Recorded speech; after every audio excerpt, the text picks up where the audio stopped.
আমাকে কি দেখা যাচ্ছে? কেউ একটা মেসেজ দাও।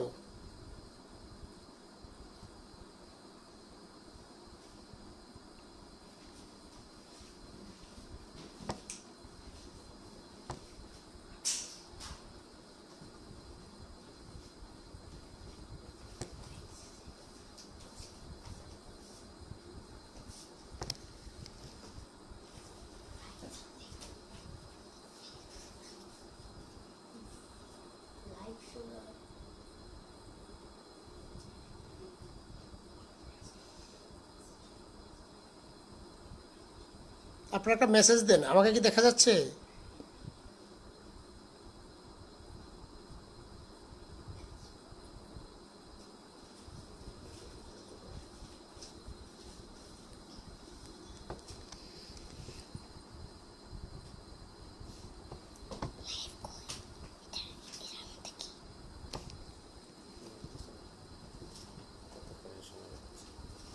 লাইভে গেলে ল্যাপটপ বা কম্পিউটার একটু সুবিধা বেশি।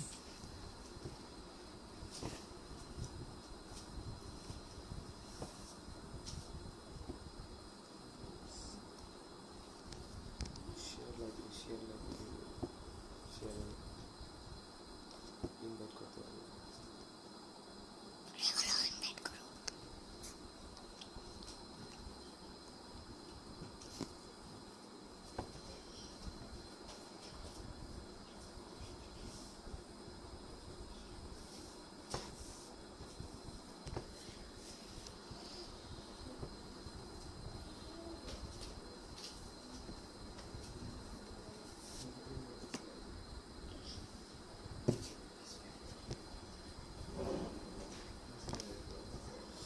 আপনারা কি আমাকে দেখতে পাচ্ছেন?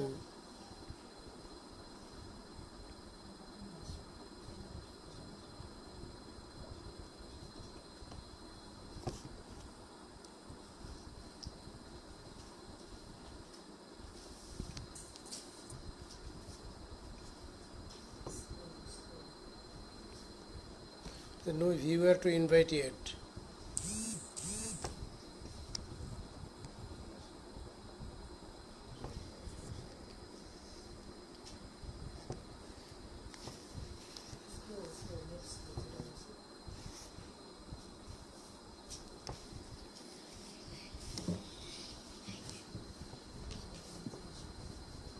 তিনজন দেখতেছে ভিডিও।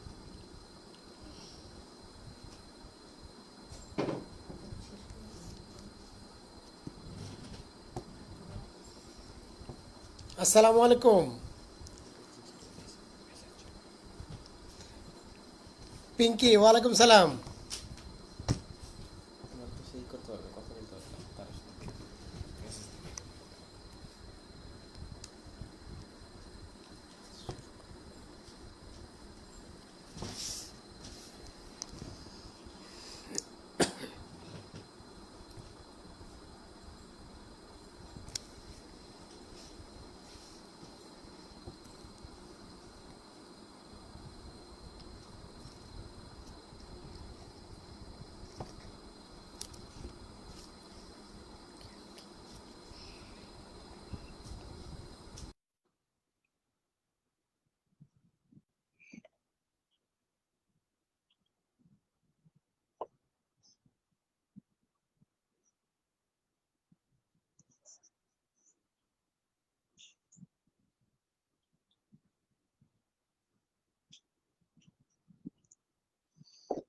আচ্ছা, আমরা শুরু করি, হ্যাঁ? সবাই কেমন আছেন? ভালো নিশ্চয়ই। আচ্ছা, সায়েন্স অফ ডেন্টাল ম্যাটেরিয়ালস নিয়ে আজকে আমরা আলোচনা করব। আর সবাই বলে সায়েন্স অফ ডেন্টাল ম্যাটেরিয়ালস নামটা শুনলেই নাকি ভয় লাগে। আসলে ব্যাপারটা ওরকম না। আহ, যাকে সংক্ষেপে আমরা এসডিএম বলি। এসডিএম হলো এমন একটা সাবজেক্ট যেটা ডেন্টিস্ট্রির বেসিক একেবারে, যেটা ছাড়া আসলে ডেন্টিস্ট্রি অচল। ডেন্টিস্ট্রিতে আমরা হাতে করি হবে এসডিএম এর টপিকস দিয়ে, এসডিএম এর ম্যাটেরিয়ালস দিয়ে।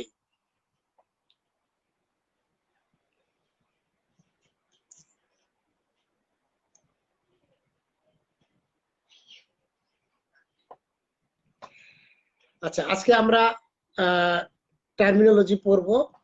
তার প্রথমে আমরা জেনে নিই আজকে যে আমরা এসডিএম পড়বো। আসলে সায়েন্স অফ ডেন্টাল ম্যাটেরিয়ালস জিনিসটা কি? এই যে সায়েন্স অফ ডেন্টাল ম্যাটেরিয়ালস বলতে আমরা এটাই বুঝি যে ডেন্টাল প্রফেশনে বা ডেন্টিস্ট্রিতে আমরা যেসব ম্যাটেরিয়ালস ইউজ করব, সেসব ম্যাটেরিয়ালস এর কোনটার কি নাম, কোনটার কি ক্রাইটেরিয়া, বা কিভাবে কিভাবে আমরা ইউজ করতে পারবো, বা কোনটা ইউজ করলে আমাদের জন্য বেনিফিট বেশি, আর যেটাতে আমাদের বেনিফিট বেশি, আমাদের কস্ট ইফেক্টিভ অর্থাৎ কম দামে আমরা পাবো, সহজে আমরা পাবো, সহজে আমরা ম্যানিপুলেট করতে পারবো, বা সহজে আমরা মিশানো থেকে শুরু করে আমাদের যে কোনো পেশেন্টের ক্ষেত্রে আমাদের ইউজটা খুব সহজে হবে। সেজন্যই আমরা ডেন্টাল ম্যাটেরিয়ালস নিয়ে আলোচনা করব, যাতে আমরা সব জিনিস সম্পর্কে ধারণা পেতে পারি এবং কোন কোন জিনিস আমরা সহজে বাছাই করে নিতে পারবো ডেন্টিস্ট্রি প্রফেশনের। এই জন্যই আমরা ডেন্টাল ম্যাটেরিয়ালস নিয়ে পড়তে হয় এটাই। আর তাহলে সহজ কথায় বলতে গেলে dental material, science of dental materials বলতে আমরা কি বুঝি? সায়েন্স অফ ডেন্টাল ম্যাটেরিয়ালস বলতে আমরা বুঝি ডেন্টাল প্রফেশনে বা ডেন্টিস্ট্রিতে আমরা যে সকল জিনিস ইউজ করব সেসব জিনিসের নাম, তাদের প্রপার্টি, তাদের কম্পোজিশন, তাদের ইউজ, তাদের সুবিধা অসুবিধা, মেরিট ডিমেরিট, এসব নিয়ে আমরা আলোচনা করব বা আলোচনা করি সায়েন্স অফ ডেন্টাল ম্যাটেরিয়ালসে। অর্থাৎ আমরা যদি ডেফিনিশনে আসতে চাই তাহলে আমরা কি বলবো? Science of dental materials is a basic science.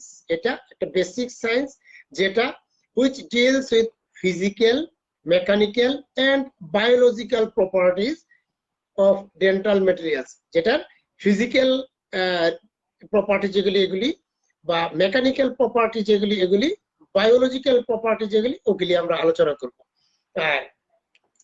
Dental materials পুরা সাবজেক্টটাই এগুলি নিয়েই। এটাকে কঠিন করে ভাবার দরকার নাই, এটাকে সহজ করে আমরা ভাবতে চাই। আর ডেন্টাল ম্যাটেরিয়ালসটাকে এমন ভাবে ভাবতে হবে যে ভাত খাওয়ার মতো। কিরকম ভাত খাওয়ার মতো? আমরা ভাত খেতে গেলে যেমন একটা প্লেট নিতে হবে, প্লেটকে ধুতে হবে, নিজে হাত ধুইতে হবে, ধুয়ে আমরা একটা ডাইনিং টেবিলে বসবো, প্রথমে একটু রাইস নিব বা ভাত নিব, এরপর একটু সবজি নিব, এরপর একটু কারি নিব, বা যেটাই থাকুক, মাছ বা মাংস যেটাই থাকুক, এরপর একটু ডাল নেব বা অন্য ডেজার্ট নেব, একটার পর একটা চেইন সিস্টেম। অর্থাৎ যে এমন একটা জিনিস যে কেউ যদি সহজে বুঝতে চায় যে সায়েন্স অফ ডেন্টাল, তাহলে সে একটু পড়াশোনা করলে এটা সহজ। পড়াশোনা করলে কিরকম সহজ? একটার পর ডেন্টিস্ট, সায়েন্স অফ ডেন্টাল বইয়ে একটার পর একটা এমন ভাবে সাজানো আছে যে খুব ইজি। এটাকে ভয় পাওয়ার আসলে কিছু নাই। এখন অনেকে বলতে পারেন যে স্যার আপনি তো এই ব্যাপারে সব পড়ছেন বা সব জানেন, যার ফলে আমরা তো বুঝবো না, আপনি তো ভালো বুঝবেন, আপনি তো সহজ বলবেনই। আসলে ব্যাপারটা ওইরকম না। আসলে কঠিন তো সবকিছুই, কোন কাজটা সহজ? কোনো কিছুই সহজ না। যেটা সহজ করে নিতে হবে, আমাদের সব জিনিসই আমরা সহজ করে নিতে চাই, আমরা সহজভাবে পড়তে চাই। যে কারণে কেউ সহজভাবে, সহজ জিনিসকে বা কঠিন জিনিসকে যেটাই বলি, আমরা সহজভাবে নিতে জানতে পারলেই আমাদের সবগুলি টপিক সহজ লাগবে। আর এটা এমন কোনো কঠিন বিষয়, কিছু প্রপার্টি বা কম্পোজিশন দেখা যায় একটার সাথে আরেকটা মিশে যাচ্ছে, একটার সাথে আরেকটা মিশে যাচ্ছে। আসলে প্রতিটা জিনিসেরই একটা স্পেশাল ক্রাইটেরিয়া থাকবে, যেটা অন্য কোনো ক্রাইটেরিয়াতে নাই, অন্য কোনো ম্যাটেরিয়ালসে নাই। একটা বা দুইটা ক্রাইটেরিয়া থাকবে যেটা অন্য কোনো ম্যাটেরিয়ালসে নাই, শুধুমাত্র ওইটার জন্য প্রযোজ্য। ওইটা শুধু মনে রেখে বাকিগুলি কমন মনে রাখলেই সহজ হয়ে যাবে। আর যদি ওই এক দুইটা মনে রাখা যায় তাহলে বাকিগুলি সহজ রাখা আরো কঠিন মনে করার কারণ নাই, কঠিন হবে না, আরো কঠিন করে ভাবা যাবে না। এটাই শুধু আমি বলতে চাই। আর আরো একটা জিনিস বলতে চাই যে ডেন্টাল ম্যাটেরিয়ালস কে জানতেই হবে, পড়তেই হবে। এটা ছাড়া আপনারা ফার্স্ট ইয়ার থেকে শুরু করে পোস্ট গ্রাজুয়েশন পর্যন্ত যত যে ক্লাসে বলেন, যে পর্যায়ে বলেন, যে জায়গায় বলেন, প্র্যাকটিসিং লাইফেও বলেন, আপনাকে ডেন্টাল ম্যাটেরিয়ালস ছাড়া, থ্যাংক ইউ আরিফ, আপনাকে ডেন্টাল ম্যাটেরিয়াল ছাড়া কোনোভাবেই আপনি পার পাবেন না। সহজ কথা হলো এটা। আপনি যে ডেন্টিস্ট্রিতে থাকতে হলে আপনাকে ডেন্টাল ম্যাটেরিয়াল সম্পর্কে জানতেই হবে। আজকে প্রথম ক্লাস বলে অনেক কিছু বলে ফেললাম, আর এখন আমরা একটু পড়াশোনাতে যাই। ডেন্টাল ম্যাটেরিয়ালস যখন আমরা কোনো কাজে ইউজ করব তখন আমরা প্রথমেই জেনে নিব তার কম্পোজিশন কি বা তার প্রপার্টি কি, বা ফিজিক্যাল প্রপার্টি। আমরা কিন্তু ডেফিনিশনে বলে ফেলছি ফিজিক্যাল প্রপার্টি বা chemical property, biological property. Physical property বলতে তার নিজস্ব ওই ম্যাটেরিয়ালসটার নিজের কিছু প্রপার্টি, তার গঠনগত কিছু প্রপার্টি বা তার আচরণগত কিছু প্রপার্টি আমরা জানবো। আর কেমিক্যাল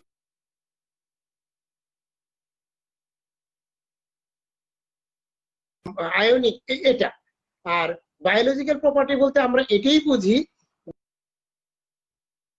আমাদের দাঁতে ইউজ করব যখন ওই দাঁতের স্ট্রাকচারের সাথে, দাঁতের কম্পোনেন্ট গুলোর সাথে বা কম্পোজিশনের যে জিনিস থাকবে ওগুলির সাথে, বা ওরাল ক্যাভিটির যেসব স্ট্রাকচার থাকে ওইসব স্ট্রাকচার গুলির সাথে কতটুকু সুবিধা অসুবিধা। বায়োলজিক্যাল প্রপার্টি বলতে আমাদের জন্য কতটুকু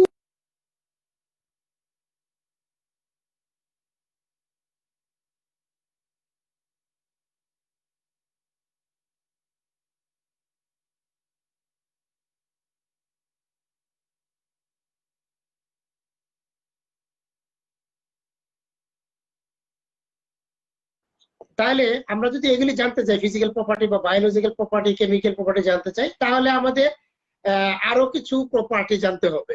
যেটা হলো যে একটা সাবস্টেন্স বা একটা ম্যাটেরিয়ালস এটা কার কার সাথে সংযুক্ত হবে, কার কার সাথে সংযুক্ত অনেক সহজে হয় এবং স্ট্রং হয়, কার কার সাথে সংযুক্ততে একটু ডিলে হয় কিন্তু স্ট্রং হয়, বা কার কার কাছে সংযুক্তিতে সংযুক্তিও কম হবে আবার সেটা উইকও হবে, এরকম। এটাই। তাহলে এগুলো যদি আমরা জানতে চাই, মনে করেন আপনি দাঁতে একটা ফিলিং দিবেন, সহজে বলি আরো, মনে করেন দাঁতে একটা মাপ নিবেন, দাঁতের একটা ছাপ নিবেন।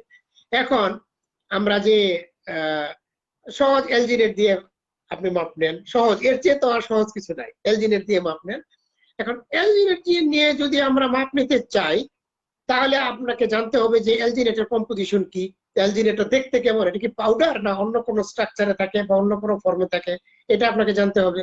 এখন যদি পাউডার হয়, এলজিনেট পাউডার, এখন পাউডার যদি হয় তাহলে কি দেখতে হবে, গ্র্যানিউলস গুলি শক্ত, বা গ্র্যানিউলস গুলি কিরকম সাইজ, বা গ্র্যানিউলস গুলির প্রপার্টি কি, সহজে কি পানি অ্যাবজর্বেবল নাকি তা হয় না, বা এটা কতক্ষণে সেট হয়, বা এটার সেট হওয়ার পরের ক্রাইটেরিয়া গুলি কি, এটা শক্ত হয়ে যায় নাকি একটু ফ্লেক্সিবল থাকে, এটা। এখন তাহলে এগুলি জানতে হলে আমাদের কি জানতে হবে, যেমন এই যে ফ্লেক্সিবিলিটি একটা কথা বললাম, বা প্রপার্টি একটা কথা বললাম। প্রপার্টি মানে গুণাগুণ, এটার কি কি গুণাগুণ থাকবে বা থাকবে না, এগুলি। আচ্ছা, তাহলে আমরা প্রথম থেকে আসি। যদি আমরা ডেফিনিশনে আসি তাহলে কি বলবো, মনে করেন কম্প্রেসিভ।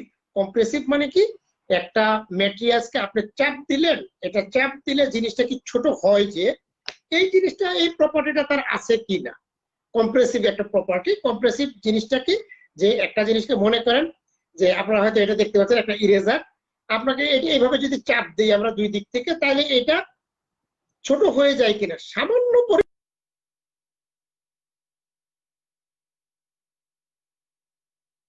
তার প্রপার্টি, তার এইটা হলো কম্প্রেসিভ।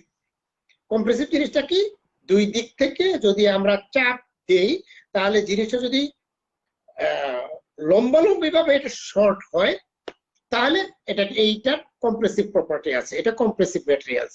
অর্থাৎ এই যে, তাহলে এটার ক্রাইটেরিয়া কয়টা বললাম, নাম্বার 1 প্রেসারটা দুই দিক থেকে এটার দিকে পড়তে হবে। নাম্বার 2 এই যে আমরা একটা প্রেসার দিলাম, এই প্রেসারের এক্সিসটা সেম এক্সিসে থাকতে হবে, প্যারালালি হওয়া যাবে না। যদি প্যারালালি হয় তাহলে এটা কম্প্রেসিভ হবে না, তাহলে অন্য প্রপার্টিতে চলে যাবে, যেটাতে আমরা আসবো একটু পরে। এটা হলো কম্প্রেসিভ। নাম্বার 1 এটা চাপ দিতে হবে, নাম্বার 2 এটার এটা প্রেসারটা সেম অ্যাক্সিসে হবে এবং একটার দিকে আরেকটা, যে একটা এদিকে দিলাম আর একটা উল্টো দিকে দিলাম তাইলে কম্প্রেসিভ হবে না, দুইটা একে অপরের দিকে হবে কিন্তু নিজের দিকে হবে, উল্টা দিকে হবে না, তাহলে এটাকে কম্প্রেসিভ বলে। আচ্ছা কম্প্রেসিভ তাহলে কি? A compressive a force that results in a decrease in length along the direction of force. যাতে আমরা যে ডিরেকশনটা দিলাম একটার দিকে আরেকটা, এইভাবে ডিরেকশনটা দিলাম, তাহলে একটার দিকে আরেকটা দিলাম নিজের দিকে পরস্পরের দিকে দিলাম এবং এটা লম্বালম্বিভাবে ছোট হইলো, এটা কি কম্প্রেসিভ বলা হয়। আর টেনসাইল হলো জাস্ট তার উল্টা, এটা দিলাম নিজের দিকে, আর টেনসাইল হলো টানবো, আমরা টানলে জিনিসটা লম্বা হবে, লম্বালম্বিভাবে লম্বা হবে, এটাকে বলে টেনসাইল। আচ্ছা শেয়ার কাকে বলে? শেয়ার হলো স্লাইডিং। স্লাইডিং মানে কি? যে প্রেসার দিব আমি নিজের দিকেও দিতে পারি বা নিচ থেকে উল্টা দিকেও দিতে পারি, পরস্পর থেকে উল্টা দিকে, কিন্তু এটার যে এইটা ফোর্সটা দিব বা প্রেসারটা দিব এটা সেম অ্যাক্সিসে হবে না, অর্থাৎ একজনের থেকে আরেকজন প্যারালালি হবে বাট সেম অ্যাক্সিস হবে। আগেরটা যেমন টেনসাইল বলছি আমরা, কম্প্রেসিভ বলছি, এটা যেমন বলছি যে এটা সেম অ্যাক্সিসে হবে, এটা সেম অ্যাক্সিসে থাকতেই হবে, এটাকে এর বিকল্প নাই, এটা ছাড়া অন্য প্রপার্টিতে চলে যাবে তাহলে। আর তাহলে টেনসাইল স্ট্রেসটা এটা কি, শেয়ারটা কি? স্লাইডিং মুভমেন্ট, আমরা এভাবে চাপ দিব, অর্থাৎ এভাবে একটা বর্ডার তার নিচে থাকবে আরেকটা বর্ডার শিফট করবে, হয় টান দিলে যদি আরেক দিকে হয় বা চাপ দিলে আরেক দিকে হয়, উল্টা দিকে হয়, অসুবিধা নাই, এটাকে আমরা শেয়ার বলবো। তাহলে শেয়ার কাকে বলে?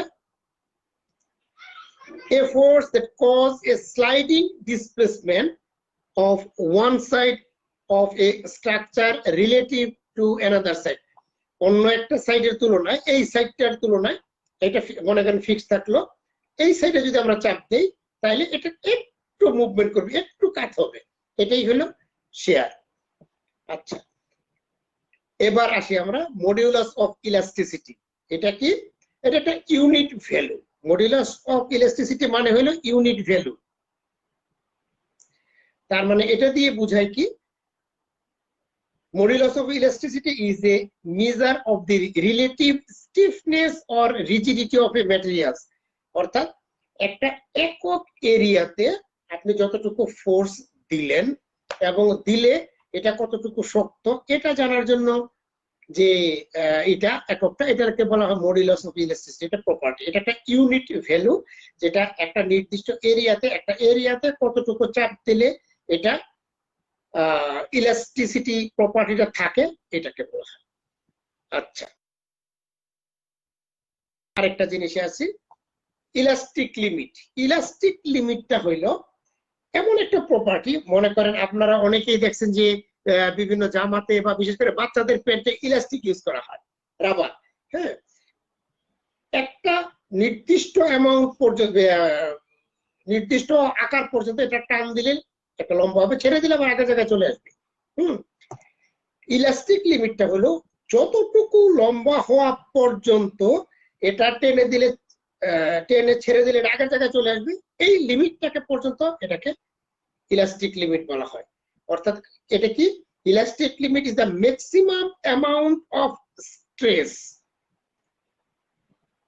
আচ্ছা, that a structure can withstand and still return to its pre-stress dimensions. অর্থাৎ আগে যে আকৃতি ছিল ওই আকৃতিটাতে আবার চলে আসবে টান দিয়ে ছেড়ে দিলে। আচ্ছা এখানে একটা কথা আসছে স্ট্রেস। আচ্ছা স্ট্রেস কাকে বলে? তাইলে আমরা এতক্ষণ কি বললাম যে একটা জিনিসকে চাপ দিলে ছোট হবে, বা একটা জিনিসকে টান দিলে বড় হবে, বা একটা জিনিসকে স্লাইডিং মুভমেন্ট হবে, এটা একটা প্রপার্টি। এখন স্ট্রেসটা হলো, মনে করেন আপনি একটা একটা ইরেজার আপনি চাপ দিলেন, আস্তে করে চাপ দিলেই কিন্তু এটা বিকৃতি ঘটে যাবে না, এটা চাইবে কি আপনার এই চাপটাকে প্রতিরোধ করতে। এই যে চাপটাকে প্রতিরোধ করতে চাইলো, এর ইন্টারনালি যে শক্তিটার ফলে এটা চাইলো, এটাকেই বলা হয় স্ট্রেস।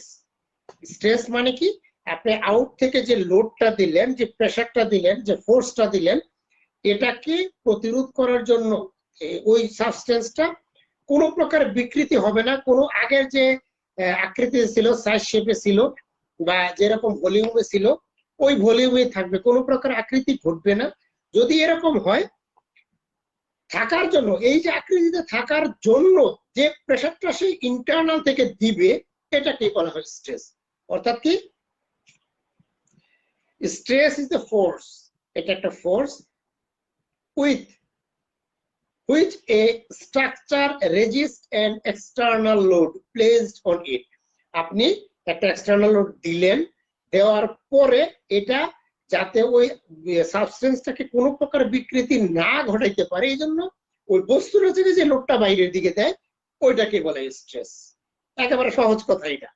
ওকে, আচ্ছা, তাইলে আমরা ইলাস্টিক লিমিটটা কি, ম্যাক্সিমাম অ্যামাউন্ট অফ স্ট্রেস, অর্থাৎ ওই বস্তুটার মধ্যে যেই বলটা একটা নির্দিষ্ট টান দিয়ে ছেড়ে দেওয়ার পরেও এটার আকৃতি চলে আসে, এটা ডিসফিগারমেন্ট হয় না, এটা তার আকৃতিগতভাবে কোনো চেঞ্জ হয় না, এই যে স্ট্রেসটা, এটাকেই বলা হয় ইলাস্টিক লিমিট।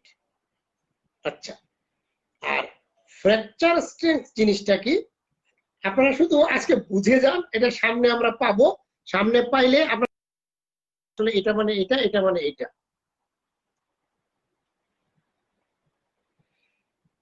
আচ্ছা, ফ্র্যাকচার স্ট্রেংথ মানে কি, is the amount of stress required to produce fracture or rupture.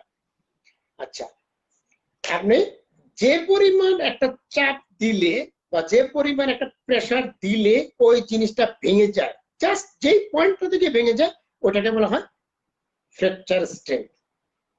আচ্ছা, স্ট্রেংথ কাকে বলে? স্ট্রেংথ হইলো যে আপনি একটা প্রেসার দিলেন, একটা জিনিসকে দিলেন, একটা চাপ দিলেন বা একটা হাতুড়ি দিয়ে বাড়ি দিলে যদি এটা মানে যে লাস্ট প্রেসারটা দেওয়ার পরে জিনিসটা ভেঙে যায়, এই প্রেসারটার এক পর্যন্ত এটা যে অক্ষত রইলো বা অক্ষত থাকলো, বা আপনার যে প্রেসারটা দিলেন এই প্রেসারটাকে সে উইথস্ট্যান্ড করলো, সহ্য করলো, এটাকে বলা হয় স্ট্রেংথ।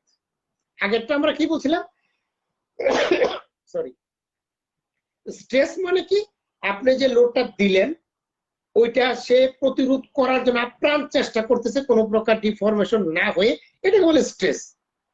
আর এটা একটা হলো ডিফরমেশন, ডিফরমেশন মানে সে ভাঙবে না, আকৃতিগতভাবে চেঞ্জ হতে পারে কিন্তু ভাঙবে না, এটাকে বলে ডিফরমেশন। আর ক্র্যাশ হওয়া বা ভেঙে যাওয়া বা ফ্র্যাকচার হওয়া মানে ভেঙে যাওয়া, এটা তো বুঝতেই পারতেছেন। হ্যাঁ, এটাকে বলে ক্রাশিং বলে বা ফ্র্যাকচার বলে, আপনি যেটাই বলেন। তাহলে ফ্র্যাকচার হওয়ার আগ পর্যন্ত এটা যে সহ্য করতেছে, এটাকে বলে ফ্র্যাকচার স্ট্রেংথ।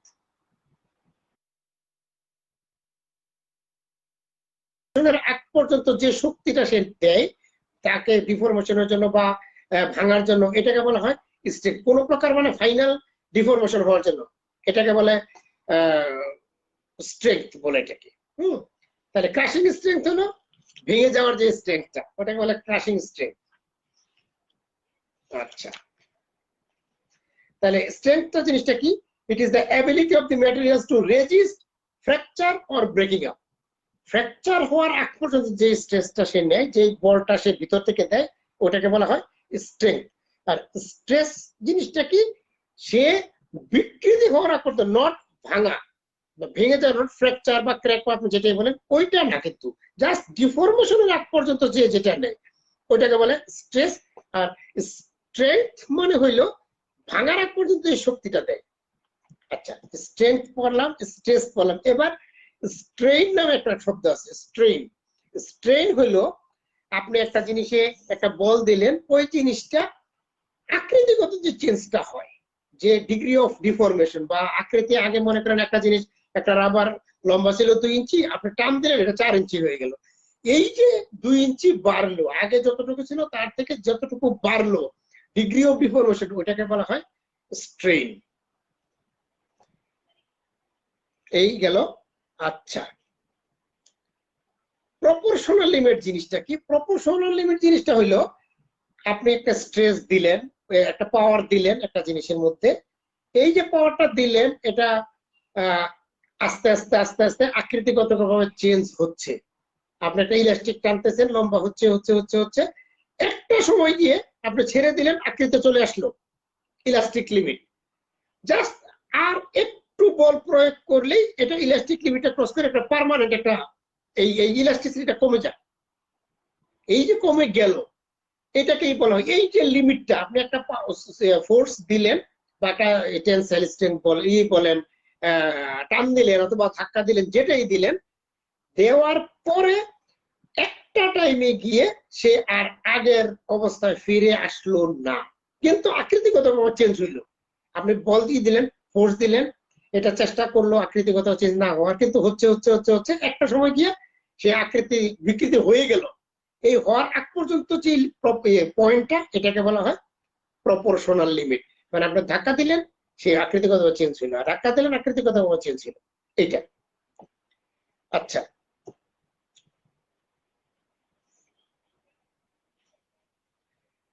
ক্রাশিং স্ট্রেংথ কাকে বলে? আমরা তো স্ট্রেংথ পড়লাম, স্ট্রেস পড়লাম, আর স্ট্রেইন পড়লাম। ক্রাশিং স্ট্রেংথ কাকে বলে? Is the amount of stress. Stress কিন্তু আমরা বারবার বলে ফেলছি যে স্ট্রেস জিনিসটা কি, তার ভিতরগত যে শক্তিটা, যেটা সে বিকৃতি হইতে দিবে না, এটাকে স্ট্রেস বলে। The amount of stress required to produce fracture of a materials under compression. Compression মানে আপনি চাপ দিলেন, চাপ দেওয়ার ফলে যে ভাঙবে যেই পয়েন্টটাতে গিয়ে, ওই পয়েন্টটাতেই দিল, এটাকে বলা হয় ক্রাশিং স্ট্রেংথ। যেই পয়েন্টটাতে গিয়ে সে ভেঙে গেল, এর এক পর্যন্ত জাস্ট ভাঙলো, কতটুকু পর্যন্ত ক্রাশিং স্ট্রেংথ, কিন্তু ভাঙার আগ পর্যন্ত এটাকে বলে স্ট্রেংথ। তাহলে ক্রাশিং স্ট্রেংথ জিনিসটা কি, ভাঙলো তখন থেকে। আচ্ছা, ডাক্টিলিটি জিনিসটা কি? ডাক্টিলিটি হলো is the ability of a materials to undergo permanent tensile deformation. আপনি একটা জিনিসকে টান দিলেন, এই যে টান দিলেন, দেওয়ার ফলে এই জিনিসটা লম্বালম্বি ভাবে আকৃতিগতভাবে চেঞ্জ হইলো, এটাকে বলা হয় ডাক্টিলিটি। আর মেলিয়েবিলিটি জিনিসটা কি? একটা জিনিস আপনি প্রেসার দিচ্ছেন, প্রেসার দেওয়ার পরে এই জিনিসটা ওয়াইড হয়ে গেল, জিনিসটা ফ্ল্যাট হয়ে গেল, ওয়াইড হয়ে গেল, এটাকে বলে মেলিয়েবিলিটি। তাহলে কি, malleability is the ability of a materials undergo permanent compressive, আগেরটা ছিল ডাক্টিলিটি হলো টেনসাইল ডিফরমেশন, আর এটা হলো কি কম্প্রেসিভ ডিফরমেশন। এই দুইটার পার্থক্য এটাই, ডাক্টিলিটি এবং মেলিয়েবিলিটি। উইদাউট ফ্র্যাকচার ও রাপচার, কোন প্রকার ফ্র্যাকচার ও রাপচার ছাড়া এটা যদি ফ্ল্যাট হয়ে যায়, যেমন মনে করেন আপনি একটা গোল্ডের একটা টুকরা, আপনি এটাকে আপনি বাড়ি দিচ্ছেন, আঘাত করতেছেন, এটা কিন্তু ভেঙে যায় না, ফ্ল্যাট হয়, আস্তে আস্তে ফ্ল্যাট হয়, এটাকে বলা হয় মেলিয়েবিলিটি। আর ডাক্টিলিটি মানে কি, আপনি একটা ওয়্যার, একটা ওয়্যার ধরে দুই সাইড থেকে টান দিবেন, এটা কিন্তু লম্বা হবে, কিন্তু এটা ভেঙে যাবে না। আপনি গোল্ডেই মনে করেন, গোল্ডকে আপনি লম্বা করতে করতে করতে করতে অনেক লম্বা করতে পারবেন। হ্যাঁ, বলা হয় এক পাউন্ড গোল্ডকে আপনি 550 ফিট পর্যন্ত লম্বা করতে পারবেন। ওকে, ব্রিটেলনেস, ব্রিটেল মানে হচ্ছে কি ভঙ্গুর, একটা জিনিস ভঙ্গুর। সুমাইয়া, আমি ভালো আছি আলহামদুলিল্লাহ। ব্রিটেলনেস কি, এটার একটা প্রপার্টি, এটার একটা গুণ, যেটা হয় কি যে সহজে এটা ভেঙে যাবে বা ভেঙে যায়। যেমন মনে করেন একটা মুড়ি, আপনি চাপ দিলেন, এটা কিন্তু লম্বা হয় না বা শর্ট হয় না। হ্যাঁ, একটা মচমচে মুড়ি যদি আপনি নেন, এটাকে চাপ দেবেন, ভেঙে যাবে, এটাকে বলে ব্রিটেলনেস, একটা প্রপার্টি ব্রিটেলনেসটা। It is a materials behaviour, এটা একটা ম্যাটেরিয়ালস একটা behaviour where a with little or no prior permanent deformation, কোন প্রকার ডিফরমেশন আগেই এটা ভেঙে যায়, আপনি কোনো কিছু বলেন একটু চাপ দিলে ভেঙে গেল, এটাকেই বলা হয় ব্রিটেলনেস। আচ্ছা, ফ্লেক্সিবিলিটি মানে কি? এটা flexibility is the characteristics of metal which allows to it to deform temporarily. আপনি টান দিবেন, কিছুক্ষণ থাকবে এরকম, আস্তে আস্তে দেখবেন আবার আগের জায়গায় চলে আসছে, এটাকে বলে ফ্লেক্সিবল। কোন একটা জিনিস কিছু কিছু স্কেল পাওয়া যায়, দেখবেন যে আপনি টান দিবেন কিছুক্ষণ বাঁকা হয়ে থাকবে, আস্তে আস্তে এটা সোজা হয়ে যাবে, এটা হলো ফ্লেক্সিবল। ইলাস্টিসিটি মানে কি? Elasticity of a metal is used when it returns to its original shape when the load or force is removed. আপনি একটা জিনিস আপনি চাপ দিলেন, এটা ডিফর্ম হইলো, আবার ছেড়ে দিলেন, আগের জায়গায় চলে আসলো, এটাকে বলে ইলাস্টিসিটি। তাহলে ইলাস্টিসিটি এবং ফ্লেক্সিবিলিটির পার্থক্য কি? দুইটাই তো বললাম সেম, ফ্লেক্সিবিলিটি আগের জায়গায় চলে আসবে, ইলাস্টিসিটিও আগের জায়গায় চলে আসবে, কিন্তু এই দুটোর পার্থক্য হলো ফ্লেক্সিবিলিটি জিনিসটা হলো একটু টেম্পোরারি ডিফর্ম হবে, এরপর আবার আস্তে আস্তে আগের জায়গায় চলে আসবে। আর ইলাস্টিসিটি হলো আপনি ছেড়ে দেওয়ার সাথে সাথে, লোড সরাই ফেললেন সাথে সাথে এটা হয়ে যাবে, এটাকে বলা হয় ইলাস্টিসিটি।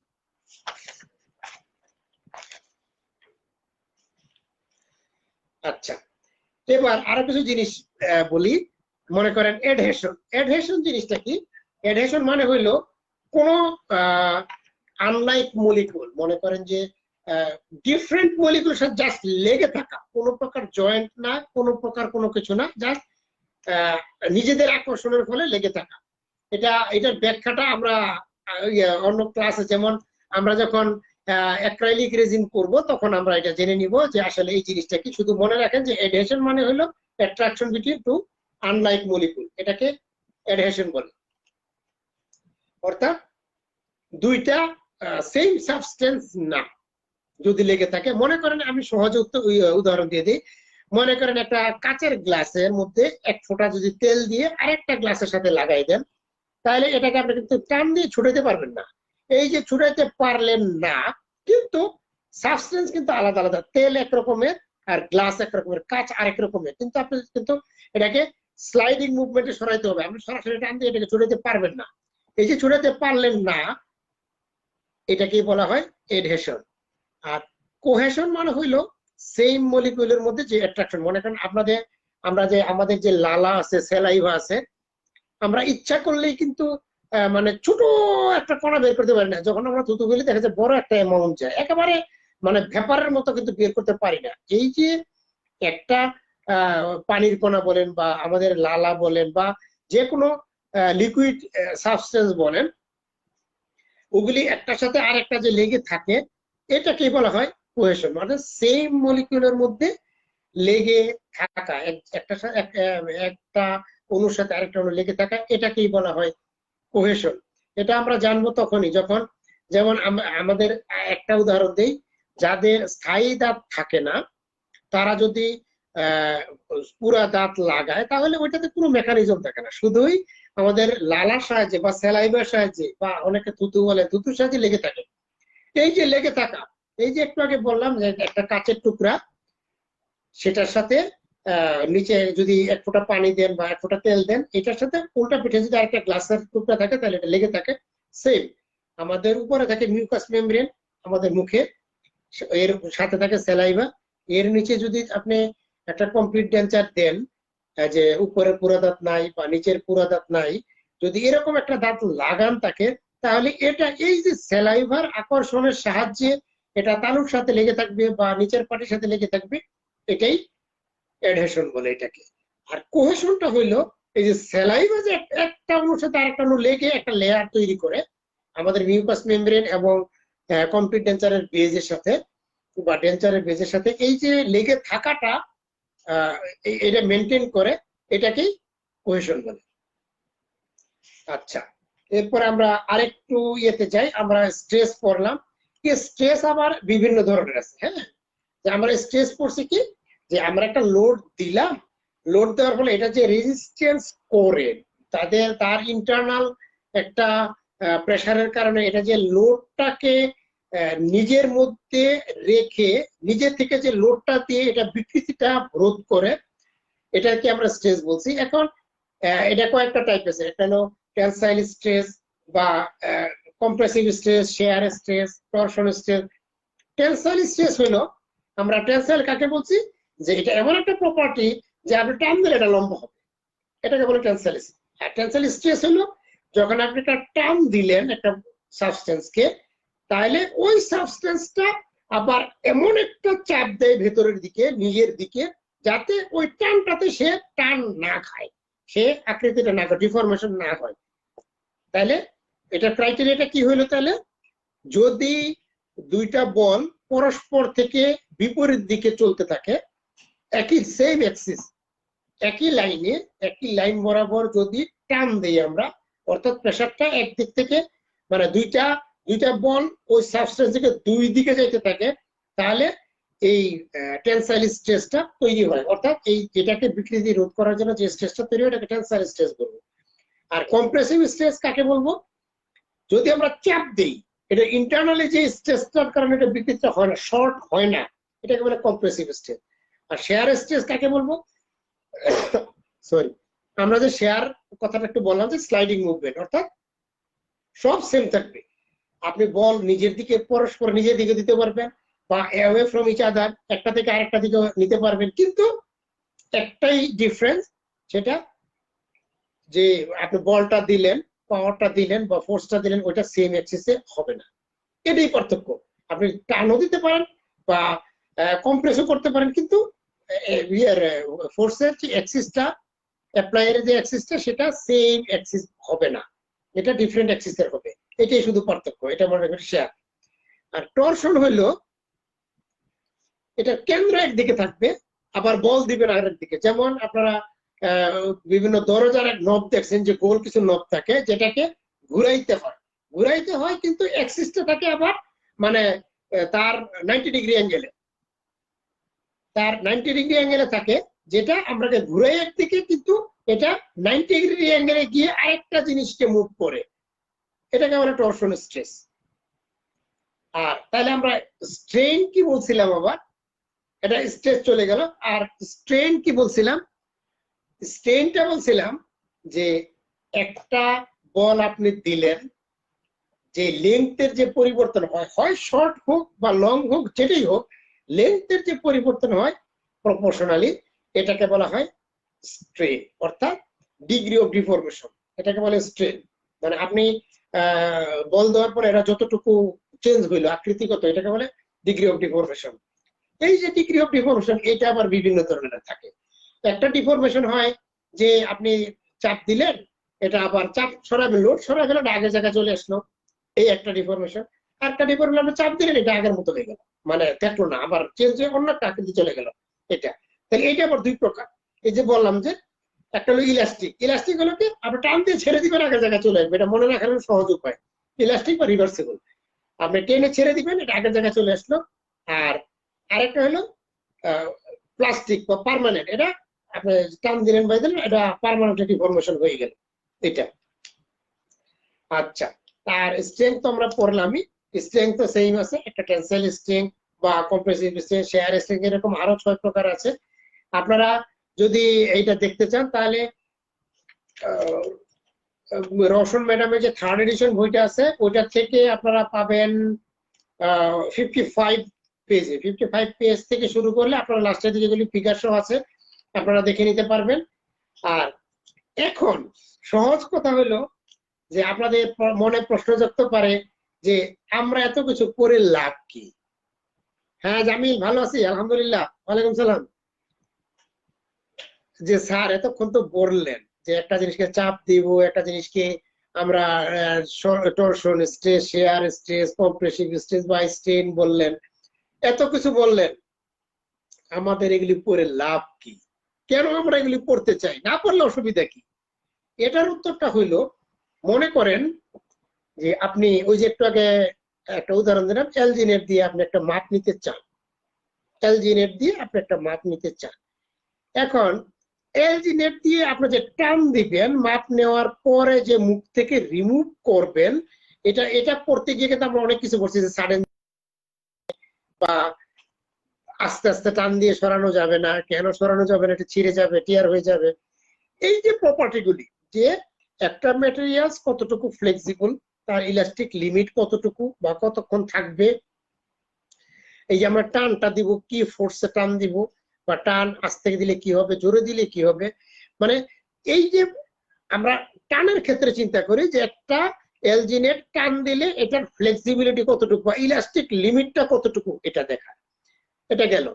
আবার মনে করেন যে আমরা একটা ফিলিং দিতে চাই, একটা 6 নাম্বার দাঁতে, লোয়ার 6 নাম্বার দাঁতে একটা ফিলিং দিতে চাই। কি দিয়ে ফিলিং দিব?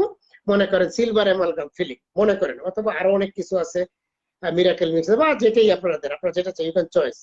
এখন দিলেন, এখন আপনি তো বলবেন যে স্যার আমি বুট খাইতে চাই, চানা ছোলা যেটাকে বলি আমরা, ভাজা ছোলা খাইতে চাই।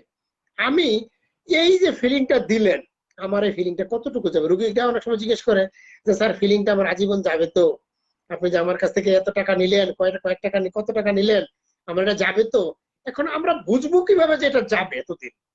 এটা বুঝার সহজ উপায় হলো, এটা একটা জিনিস যখন আমরা ইউজ করি ওই জিনিসটার লিফলেটেও দেওয়া থাকে, এবং ওই জিনিসটার আমরা কম্পোজিশন কি, ক্রাইটেরিয়া কি, এটার স্ট্রেংথ কতটুক, এটার স্ট্রেস কতটুক বা স্ট্রেইন কতটুক, এটা আমরা যদি না জানি তাহলে আপনি কিন্তু বলতে পারবেন না যে হ্যাঁ এই বুটের শক্তিটা বেশি না আপনার এই ফিলিং এর শক্তিটা বেশি।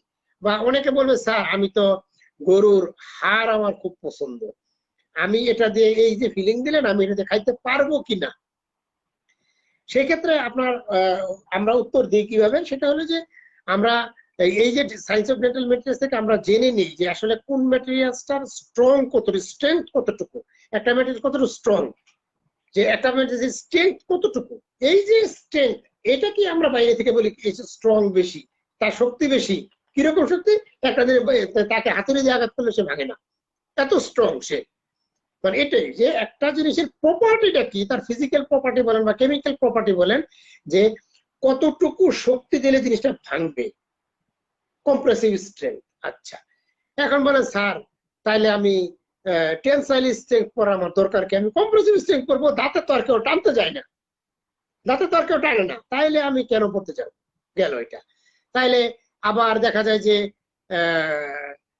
কোনো কারণে আপনি বললেন যে স্যার আমরা একটা জিনিস কতটুকু গরম নিবে, কতটুকু ঠান্ডা নিবে, এটা আমার পড়ার দরকারটা কি? এখন মনে করেন আমি একটা জিনিসকে যে বললেন যে স্যার আমি তো কোনো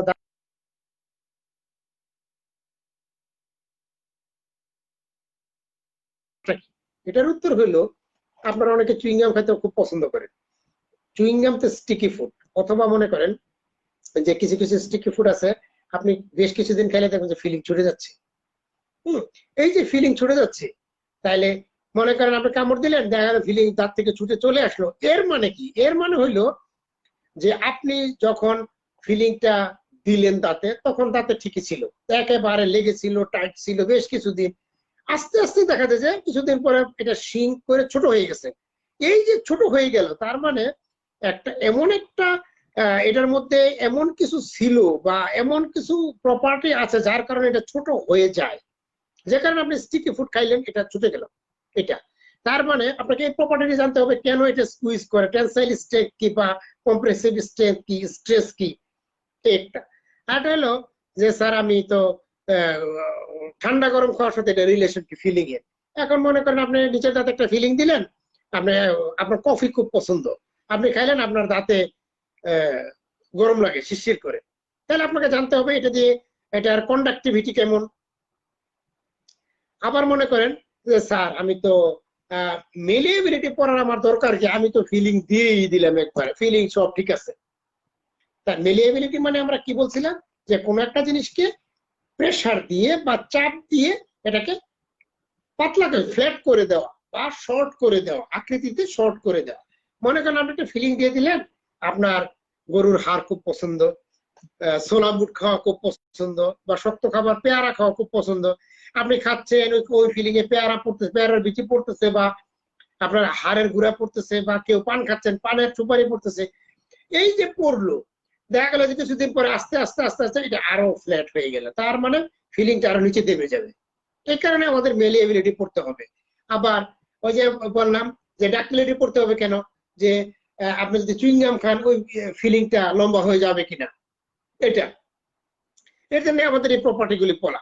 আমি কিন্তু প্রথমে বলে নিছি যে একটা ম্যাটেরিয়ালসের তার ফিজিক্যাল, কেমিক্যাল এবং বায়োলজিক্যাল প্রপার্টি গুলি মানে সবগুলিতে কি কি এই প্রপার্টি আছে কি কি নাই, কি কি সহজে আমরা ইউজ করতে পারি, কি কি পারি না, কি কি করা উচিত, কি কি করা উচিত না। যেমন আগে আমরা দাঁতের ফিলিং এ মার্কার ইউজ করতাম অনেক আগে, কিন্তু দেখা গেল গত 10 বছরের মধ্যে মার্কার ইউজ করা হয় না। কেন? মার্কারি হ্যাজার্ড ইয়েদের জন্য, মানুষের জন্য হ্যাজার্ড। এই যে হ্যাজার্ড, এর ফলে কি কেন হ্যাজার্ড? যে এটা আস্তে আস্তে ধীরে ধীরে প্রকাশ হতে থাকলো যে এটা হ্যাজার্ড, যার ফলে এমন জিনিস ইউজ করতে হবে যেটা আমাদের জন্য হ্যাজার্ডাস না। যে কারণে আমরা আস্তে আস্তে আস্তে আস্তে মার্কারি ফ্রি ডেন্টিস্ট্রি এখন বলতেছি যে মার্কারি ফ্রি ডেন্টিস্ট্রি। এটাই এই কারণেই আরো মনে করেন যে আরো জিনিস আস্তে আস্তে দিনে দিনে আসতেছে মার্কেটে, যেসব ওইসব জিনিসগুলি যে আপনি যদি এই প্রপার্টি গুলি না জানেন যে আমি কোন দাঁতে কোনটা ইউজ করব, দেখা গেল সামনের দাঁতে ফিলিং এক ধরনের ইউজ করা হয়, পেছনের দাঁতের ফিলিং এক ধরনের ইউজ করা হয়, যে আসলে এই যে ফিলিং ইউজ করতেছি আমরা, যার ফলে ফিলিং ইউজ করতেছি আসলে কোনটা ভালো না, এইগুলি দেখার জন্য যে আসলে আমরা ভালোগুলি নিতে চাই বা যেগুলি আমাদের জন্য হ্যাজার্ড ওগুলি আমরা নিতে চাই না। এজন্যই আমাদের আস্তে আস্তে আস্তে আস্তে আমাদের সবগুলি প্রপার্টি পড়তে হবে, মুখস্থ করতে হবে, এবং সবচেয়ে বড় কথা আমাদের কিন্তু পাস করতে হবে পড়ে। এটা হলো বড় কথা, যে যেভাবে এটি আমাকে পাস করতে হবে। আর এখন আপনি ইচ্ছা করলেও কোনোভাবেই না পড়ে কোনো বিকল্প নাই। আমি কি বুঝাতে পারছি? কোনো ভাবেই না পড়ে বিকল্প নাই, কারণ সব জায়গায় এখন সিসি ক্যামেরা লাগাই দিচ্ছে আস্তে আস্তে। আমরা তাহলে আজকে মোটামুটি অনেকগুলি সংজ্ঞা শিখলাম, টার্মিনোলজি শিখলাম। আরো সংজ্ঞা আছে যেগুলি প্রতি চ্যাপ্টারে চ্যাপ্টারে দেওয়া আছে, এবং এখন বললে আপনারা অনেকগুলি মনেও করতে রাখতে পারবেন না, বুঝতেও পারবেন না। আমরা আস্তে আস্তে ওই চ্যাপ্টার ওয়াইজ পড়বো। আর ইনশাল্লাহ আগামী মঙ্গলবারে তো আবার ক্লাস নিবই 9:30টার সময়। এই পর্যন্ত আপনারা সবাই ভালো থাকবেন। আর আপনারা অনেকে অনেক মেসেজ দিয়েছেন, আমি দেখেছি। আমি সবার কাছে কৃতজ্ঞ, আপনাদের সবাইকে আমি ধন্যবাদ জানাচ্ছি। আমি জানি না আমি কেমন এতক্ষণ পড়াইলাম, আমি হয়তো অনেক ভুল ত্রুটি ছিল বা আপনারা অনেকে বুঝতে পারেন নাই। আমি চাই আমার নাম্বার এখানে পাবেন, যদি আমাকে মেসেজ দেন আমি রিপ্লাই দিব, অথবা আমি বলে দিব ওইখানে আছে, ওইখানে আপনারা পাবেন, এটা আমি বলে দিব। আমাকে মেসেজ দিবেন, কোনো অসুবিধা নাই। আমি যখনই দেখবো তখনই আমি আপনাদের রিপ্লাই দিব এটা। আর সবার কাছে দোয়া চাই, সবাই ভালো থাকেন। অনেকেই সালাম দিচ্ছেন, অনেকেই ভালো অনেক কথা লিখছেন, আমি সবার কাছে কৃতজ্ঞ। আর সবচেয়ে বেশি কৃতজ্ঞ যে এক্সিসের প্রতি আর তাহমিনার প্রতি অনেক কৃতজ্ঞ, যে আমার সাথে পার্সোনালি অনেক যোগাযোগ করছে, অনেকবার কথা হয়েছে, আমার চেম্বারে আসছে, আমাকে সময় দিছে এত ব্যস্ততার মাঝেও। আমি ওর জন্য দোয়া করি, সবাই আমার জন্য দোয়া করবেন। সবাই ভালো থাকবেন, সবার ভালো চাই। আল্লাহ হাফেজ আজকের জন্য। আর যার যে কোনো কিছু problem, science of dental materials এর যে কলেজ থেকে আমার কথা শুনছেন, যে যেখান থেকে আমার কথা শুনছেন, যার যেই প্রবলেম, আমার পার্সোনাল নাম্বারে আপনারা মেসেজ দিলে আমি ইনশাল্লাহ আপনাদেরকে বলে দেবো। কোনো প্রকার হেজিটেশন করবেন না, কোনো প্রকার মানে ভাববেন না যে আমি রিপ্লাই দিব না বা স্যার কি মনে করবে, এটা ভাবার দরকার নেই। আমাকে দিবেন, প্রয়োজনে ফোন করবেন, কোনো অসুবিধা নাই। আমি ব্যস্ত, যদি কোনো কারণে খুব জরুরি কাজ না থাকে আমি ফোন ধরি, আর আমার ফোন সবসময় খোলা থাকে। দোয়া চাই সবার কাছে, ভালো থাকবেন। আর সবার জন্য দোয়া করি, সবাই ভালো থাকবেন। আল্লাহ হাফেজ, সালাম আলাইকুম।